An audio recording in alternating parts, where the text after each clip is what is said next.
রাজার কোনো চরিত্র থাকে না, রাজার কোনো বৈশিষ্ট্য থাকে না, রাজার কোনো পরিচয় থাকে না, সে কেবলই রাজা।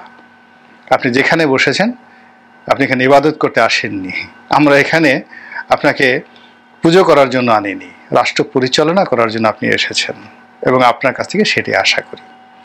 কাজেই আপনি থাকুন, যতদিনই ততদিন থাকুন, কিন্তু কাজ করুন। কিন্তু আপনি কাজ করবেন না, বিল ক্লিন্টন আপনার বন্ধু, বাইডেন আপনার বন্ধু, ঋষি সুনাক আপনার বন্ধু, মাহাতির মোহাম্মদ আপনার বন্ধু, তারপরে নওয়াজ শরীফ আপনার বন্ধু, মালয়েশিয়ার প্রধানমন্ত্রী আনোয়ার ইব্রাহিম আপনার বন্ধু, 2 পয়সার কাজে আসবে না, বরং আপনার সর্বনাশ করে ছাড়বে। আপনার যতটুকু আছে এগুলো শেষ হয়ে যাবে। আর আপনি যদি বলেন আমি একা, রয়্যাল বেঙ্গল টাইগার একা থাকে, এমনকি নিজের স্ত্রীকেও সে কিন্তু ছাড় দেয় না, জোরে একটা কামড় বসিয়ে দেয়। সিংহ একই অবস্থা। তা আপনি বনের রাজা, যারা বনের রাজা, আকাশের রাজা, মাছের রাজা, সবগুলোর জীবন আপনি পর্যালোচনা করে দেখবেন যে সব রাজারই একক চরিত্র। মানুষের রাজারও এরকম কতগুলো চরিত্র আছে। তা আপনি এই সময় পেলে বড় বড় রাজাদের যুদ্ধগুলো দেখেন, ভিডিওগুলো দেখেন, এখন সব অ্যাভেলেবল। তারপরে আপনি সিদ্ধান্ত নেন। আসসালামু আলাইকুম রহমতুল্লাহি ওয়া বারাকাতুহু। সম্মানিত দর্শক, ডক্টর মোহাম্মদ ইউনূসের সরকার কত দিনের? 6 মাস থাকবেন, 1 বছর থাকবেন, নাকি 5 বছর, কিংবা আরো অনির্দিষ্টকাল? এসব নিয়ে কিন্তু আলোচনা হচ্ছে। এবং আমাদের যে সহজাত অভ্যাস, অস্থিরতা, জাতিগতভাবে আমরা প্রচণ্ড অস্থির, অসহিষ্ণু, এবং কোনো একটা জায়গাতে কিন্তু আমরা স্থির থাকতে পারি না। প্রকৃতি আমাদেরকে এভাবে তৈরি করেছে। আমাদের দেশের অস্থিরতার যে প্রাকৃতিক নিয়ামক, তার প্রথম পরিচয় হলো যে আমাদের দেশে 6টি ঋতু। এই 6টি ঋতু অনুযায়ী প্রতি 2 মাস অন্তর অন্তর আমাদের মাটি, আলো, বাতাস পরিবর্তন হয়। আমাদের শরীর সংকুচিত হয়, আবার প্রসারিত হয়, বছরে 6 বার। আমাদের মনে রং লাগে, 6 ধরনের রং লাগে। আমাদের অর্থনীতিতেও বা অর্থনৈতিক জীবনে, খাওয়া দাওয়া, ঘুমেও বছরে 6 বার 6টি ঋতু অনুযায়ী পরিবর্তন হয়। বছরে 6টি ঋতুতে আমাদের 12টি গড়ে উৎসব থাকে, এবং ঋতুর সঙ্গে সামঞ্জস্য রেখে আমরা বিয়ে করি, থা করি, সন্তান উৎপন্ন করা থেকে শুরু করে আরো অনেক কিছু, ধর্মকর্ম, ওয়াজ মাহফিল, সব সঙ্গেই, সকল কিছুর সঙ্গে কিন্তু আমাদের এই সময় জড়িত। তো এই কারণে বাঙালি স্থির থাকতে পারে না। এরপর আমাদের প্রকৃতিতে ধরেন কত কিছু আছে, জোক আছে, মশা আছে, মাছি আছে, মাছির মধ্যে আবার বড় ডাঁশ আছে, আর অনেক কিছু। আমাদের যে রাস্তার ঘেউ ঘেউ করা প্রাণীগুলো, আমাদের ছাগলগুলো, মহিষগুলো, গরুগুলো, সবগুলো অদ্ভুত, আপনাকে স্থির থাকতে দেবে না। আপনি দাঁড়িয়ে আছেন লুঙ্গি পরে, একটা ছাগল পিছন থেকে এসে আপনার লুঙ্গি খাওয়া শুরু করলো। আপনি টাকার একটা বান্ডিল রেখে গেছেন, দেখা গেল মুরগি এসে সেই টাকার বান্ডিলটা মুখে নিয়ে এক দৌড়, ভো দৌড়। পৃথিবীর কোনো দেশে এরকম জিনিস আপনি পাবেন না। আপনি পিছনে দাঁড়িয়ে আছেন, ছোট্ট একটা ষাঁড় কথা নাই বার্তা নেই আপনার উপরে এসে চড়াও হলো। অদ্ভুত একটা দেশ। কাজে এই অদ্ভুত দেশে 1 মাস, 2 মাস, 3 মাস স্থির থাকা, লাঠি ছাড়া আমাদের দেশে সহজে স্থির থাকা ছাড়া, ডান্ডা লাগবে। এখন ডক্টর মোহাম্মদ ইউনূস যে ক্ষমতায় এসেছেন, ক্ষমতা আসার পর তার যে পরিচয়, সেই পরিচয় অন্তর্বর্তীকালীন সরকার। মানে একটা সরকার ছিল, আবার আর একটা সরকার আসবে, এর মাঝে একটা সরকার, অন্তর্বর্তীকালীন সরকার। ইংরেজিতে যেটিকে ট্রানজিশনাল গভর্নমেন্ট বলা হয়। তো যখন অন্তর্বর্তীকালীন একটি সরকার হয়, ট্রানজিট হয়, এটি খুবই সংক্ষিপ্ত হয়। যেমন আপনি ধরুন ইংল্যান্ডে যাবেন, তো প্লেনে করে আপনি ইংল্যান্ডে গেলেন। যদি আপনি মালয়েশিয়ান এয়ারলাইন্সে যান, আপনাকে কুয়ালালামপুরে কিছুক্ষণ সময় অপেক্ষা করতে হবে, ইটস এ ট্রানজিট পোর্ট। আপনি ধরেন আমেরিকাতে যাবেন, সেখানে আপনি যদি টার্কিশ এয়ারলাইন্সে যান, তুরস্কে আপনাকে ট্রানজিট নিতে হবে। যদি ব্রিটিশ এয়ারওয়েজে যান তাহলে হিথ্রো এয়ারপোর্টে আপনাকে ট্রানজিট নিতে হবে। যদি আপনি ড্রাগন এয়ারে যান হংকংয়ে আপনাকে কিছুটা সময় থাকতে হবে।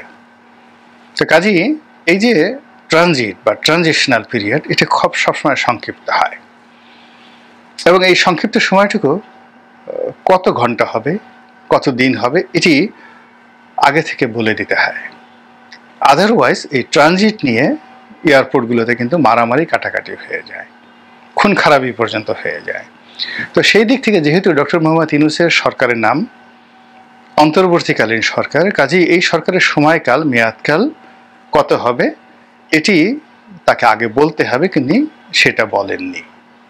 এটা হলো তার প্রথম দুর্বলতা। ফলে কি হচ্ছে, আমাদের কারো কোনো সমস্যা নেই, আমাদের মাথার উপর থেকে জগদ্দল পাথর চলে গেছে, এবং আমরা এখন ডক্টর মোহাম্মদ ইউনূসের নেতৃত্বে ঠিক বলতে গেলে শেখ হাসিনার জমানার তুলনায় বলতে গেলে জান্নাতে আছি। যারা শেখ হাসিনা দ্বারা ক্ষতিগ্রস্ত হয়েছেন বেশিরভাগ মানুষ, almost 70 to 80% of our people was directly hit and hurted by Sheikh Hasina regime. তো আমরা এখন জান্নাতে আছি, কিন্তু জান্নাতে থাকার পরেও আমরা স্বস্তি পাচ্ছি না এই যে অন্তর্বর্তীকালীন শব্দটির কারণে, ট্রানজিশনাল পিরিয়ডের কারণে, এবং এই বিষয়ে উনি কোনো কিছু না বলার কারণে। এক। দুই নম্বর হলো যে এটা নিয়ে ভুল বুঝাবুঝির কিছু নাই। দুই নম্বর হলো যে আমরা অতীতে যে কয়টি তত্ত্বাবধায়ক সরকার পেয়েছি তারা সাধারণত 3 মাস থেকে 6 মাসের মধ্যেই তাদের দায়িত্ব সম্পন্ন করে তারা চলে গিয়েছেন। তো এক্ষেত্রে ডক্টর মোহাম্মদ ইউনূসের সরকারের প্রিয়াম্বল বলতে যা বোঝায়, একদম প্রাক যে যোগ্যতা বা তার সম্পর্কে যে মুখবন্ধ, সেটি হলো এই সরকারের মেয়াদকাল 3 মাস থেকে 6 মাস হতে পারে, এর বেশি নয় যদি তত্ত্বাবধায়ক ধরি। তো সেটাও তিনি বলছেন না, ফলে জনগণ হতাশ। ফলে কি হলো, তাকে নিয়ে নানা রকম গুজব ছড়িয়ে পড়ছে, আতঙ্ক ছড়িয়ে পড়ছে, ভয় ছড়িয়ে পড়েছে। এর কারণ হলো আমাদের অতীতের ইতিহাস কিন্তু খুব সুখকর নয়। সুখকর না এই কারণে যে আমরা বেশ কয়েকটি সামরিক শাসনের জাতাকলে পিষ্ট হয়েছি। আমাদের অনেকগুলো যাকে বলা হয় জাতীয় ব্যক্তিত্ব, মেধা, পলিটিক্যাল পার্সোনালিটি, মিলিটারি পার্সোনালিটি আমরা কিন্তু হারিয়েছি বিভিন্ন সামরিক কুতে, দুর্ঘটনায়, আততায়ীর হাতে। তো কাজেই একটা আনসার্টেন টাইম বা পিরিয়ড এটি আমাদের সবাইকে আতঙ্কিত করে তোলে। দুই নম্বর হলো যে অতীতে অনেক সময় অনেকে ভালো ভালো কথা বলে এসেছে এবং আমরা তাদেরকে প্রাণ খুলে বিশ্বাস করেছি। মঈনুদ্দিন ফখরুদ্দিনকে যেভাবে বিশ্বাস করেছিলাম, এরশাদ সাহেবকে যেভাবে বিশ্বাস করেছিলাম, এমনকি খন্দকার মোশতাককেও কিন্তু বাঙালি বিশ্বাস করেছিল। কিন্তু আলটিমেটলি প্রায় সব বিশ্বাসের ঘরে তারা কিন্তু আগুন ধরিয়ে দিয়েছিল, এবং সেই আগুনের বিরুদ্ধে বাঙালি জাতিকে আবার রক্ত ঝরাতে হয়েছে, যুদ্ধ করতে হয়েছে, বিগ্রহ করতে হয়েছে, লড়াই সংগ্রাম করতে হয়েছে। তো সেই কারণে ডক্টর মোহাম্মদ ইউনূসের যে সময়কাল, এটি নিয়ে মানুষের আতঙ্কের শেষ নেই। সুতরাং এই বিষয়টি নিয়ে তাকে সুনির্দিষ্ট কথা বলতে হবে, আশ্বস্ত করতে হবে, এবং কোনো রকম চালাকি, কথার মারপ্যাচ, কূটনৈতিক অঙ্গভঙ্গি বা কোনো রকম চাণক্য নীতি প্রয়োগ করলে তিনিও বিপদে পড়বেন, আমরাও বিপদে পড়ব। এই বাঙালির যে চরিত্র, এই চরিত্রটা তাকে বুঝতে হবে। এখানে একটা ব্যাপার বলে নেওয়া আবশ্যক যে ডক্টর মোহাম্মদ ইউনূস রাষ্ট্র ক্ষমতায় প্রথম নন। এর আগে তিনি তত্ত্বাবধায়ক সরকারের অধীনে উপদেষ্টা ছিলেন। আবার 11-র সময় তাকে প্রধান উপদেষ্টা বানানোর জন্য সামরিক বাহিনীর পক্ষ থেকে চেষ্টা করা হচ্ছিল বলে তিনি বলেছেন, এবং যেহেতু সামরিক বাহিনীর যারা কর্তা ব্যক্তি তারা সেটা অস্বীকার করেননি, ধরে নেওয়া হয় যে তিনি সত্য বলেছেন। যেটি সাধারণে ব্যাপকভাবে প্রচারিত, তা হলো তিনি 3 মাসের জন্য বা 6 মাসের জন্য তত্ত্বাবধায়ক সরকার প্রধান হতে চাননি, 5 বছরের জন্য তিনি ক্ষমতা চেয়েছিলেন। আর্মি তাকে 2 বছরের জন্য দিতে চেয়েছিল, এই জন্য তিনি ক্ষমতা আসেননি। এবং এই কারণেই শেখ হাসিনা তার প্রতি ভীষণ রকম রাগ ছিল যে এই ভদ্রলোক রাষ্ট্র ক্ষমতার ব্যাপারে বেশ লোভী। তিনি কেবলমাত্র 2 বছরের জন্য থাকবেন সেটাও তিনি গ্রহণ করেনি, তাকে 5 বছর ক্ষমতায় থাকতে হবে, একই ধরনের কথা। এবং এর থেকে যে একটা ম্যানসরিয়া অর্থাৎ একটা মানসিক শত্রুতা তৈরি হয়েছিল ডক্টর মোহাম্মদ ইউনূস সম্পর্কে, ফলে শেখ হাসিনার পুরো জমানাটা তিনি ডক্টর মোহাম্মদ ইউনূসের বিরুদ্ধে তিনি সর্বশক্তি ব্যবহার করেছেন। তো সেই যে ডক্টর মোহাম্মদ ইউনূসের অতীতের সেই কর্ম, তার 5 বছর ক্ষমতায় থাকার অভিপ্রায়, তারপর আবার 1-11-এর সরকারের সময় রাজনৈতিক দল গঠন করার চেষ্টা এবং একেবারে মারাত্মকভাবে ব্যর্থ হওয়া, এবং ব্যর্থ হওয়ার পর তিনি এয়ারপোর্টে নেমে আবার সেখান থেকে ইউটার্ন, মানে কান ধরেছেন, নিজের কান নিজে কান ধরে বলেছেন আমি আর কোনোদিন রাজনীতি করব না, আর রাজনৈতিক দল করব না, আমি যে তওবা করলাম। এখনো মনে আছে। কিন্তু তিনি তার সেই তওবাটা রাখতে পারেননি। তিনি আবার সেই রাজনীতিতে এসেছেন এবং তিনি যে নিজের কান নিজে ধরেছিলেন সেটা তিনি ভুলে গিয়ে আবার সেই রাষ্ট্র ক্ষমতায় বসেছেন। তো কাজেই এখন সিংহাসনে বসে তিনি যা কিছু করছেন বাঘের লেজ দিয়ে কান চুলকাচ্ছেন এবং যেন তেন। তো এরকম রঙ্গরসের কথা যে হচ্ছে না তা কিন্তু বলা যাচ্ছে না। আবার অনেকে বলার চেষ্টা করছেন যে ভালো কথা, আগের বার তো 5 বছর চেয়েছিলেন, পাননি, এবছর কি আপনি 10 বছর থাকবেন? না, সাথে কথা বলছেন না কেন? আপনি তো অনির্ধারিত গন্তব্যে এগিয়ে চলেছেন। আপনি না হয় বয়স্ক মানুষ, জীবনের মায়া দয়া নেই আপনার, কিন্তু আপনার সাথে যারা উপদেষ্টা আছেন তাদের মধ্যে তো অনেকে তরুণ আছেন, বিশেষ করে 2 জন সমন্বয়ক আছেন, তাদের সামনে অপার সম্ভাবনা। তারা যদি আপনার সঙ্গে একত্রে গাঁঠ বেঁধে রসাতলে যান, আপনি তো জান্নাতে চলে যাবেন, এদের অবস্থা কি হবে?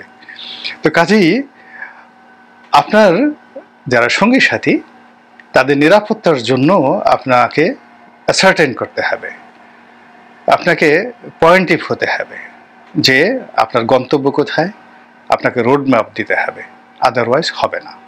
এই গেল এক। অন্যটা হলো যে আমরা আপনার জন্য অনন্তকাল অপেক্ষা করতে পারবো, 5 বছর 10 বছর নয়। আমরা চাইবো যে আপনি শতায়ু হন, আপনি আরও 16 বছর কম করে হলে বাঁচেন এবং জীবনের শেষ ক্ষণ পর্যন্ত আপনি রাষ্ট্র ক্ষমতায় থাকেন এবং আমাদের সম্মান এবং মর্যাদার প্রতীক হয়ে আপনি কবরে যান। সিঙ্গাপুরে লি কুয়ানকে যেভাবে সিঙ্গাপুরবাসী অশ্রুজলে সিক্ত করে তার শেষকৃত্যে অংশ নিয়েছিল, আমরা 18 কোটি বাঙালি সবাই একসঙ্গে আপনার একটি সম্মানজনক মৃত্যুর পর আপনার শেষকৃত্যে অংশগ্রহণ করব। তবে সেক্ষেত্রে আপনাকে সফল হতে হবে, আপনাকে এমন দৃষ্টান্ত স্থাপন করতে হবে যেটা অতীতে কেউ পারেনি। আপনাকে আকবরের মতো সফল হতে হবে, আপনাকে শের শাহের মতো সফল হতে হবে, আপনাকে শায়েস্তা খানের মতো সফল হতে হবে, শশাঙ্কের মতো সফল হতে হবে, গিয়াসউদ্দিন আজম শাহের মতো সফল হতে হবে, আপনাকে আলাউদ্দিন হোসেন শাহের মতো সফল হতে হবে, আপনাকে ঈশা খাঁর মতো সফল হতে হবে, মুসা খাঁর মতো সফল হতে হবে। এই বাংলায় হাজার হাজার রাষ্ট্রনায়ক আছেন যারা এখনো মানুষের প্রার্থনায় নিয়ত থাকেন। তো আপনি যদি আমাদের জীবনযাত্রায় পরিবর্তন আনতে পারেন, চিন্তা চেতনায় পরিবর্তন আনতে পারেন, আমাদের অর্থনীতির চাকা ঘুরিয়ে দিতে পারেন, আমাদের মান মর্যাদা বৃদ্ধি করতে পারেন, আমাদের জনজীবনে স্বস্তি ফিরিয়ে আনতে পারেন, আমাদের একটি উন্নত সমাজ উপহার দিতে পারেন, একটি উন্নত রাষ্ট্র উপহার দিতে পারেন, কেন নয়? মাহাথির মোহাম্মদকে যদি মালয়েশিয়া ধারণ করতে পারে, আমরাও আপনাকে ধারণ করব, আরো সুন্দরভাবে ধারণ করব। কিন্তু আপনি তো এখনো পর্যন্ত আমাদেরকে না কলা দেখাচ্ছেন, না মূলা দেখাচ্ছেন, না পোলাও খাওয়াচ্ছেন, না পান্তা ভাত খাওয়াচ্ছেন, কিছুই না, নাথিং। আমরা একটা ফ্যাকাশে শিখে জীবনযাপন করছি।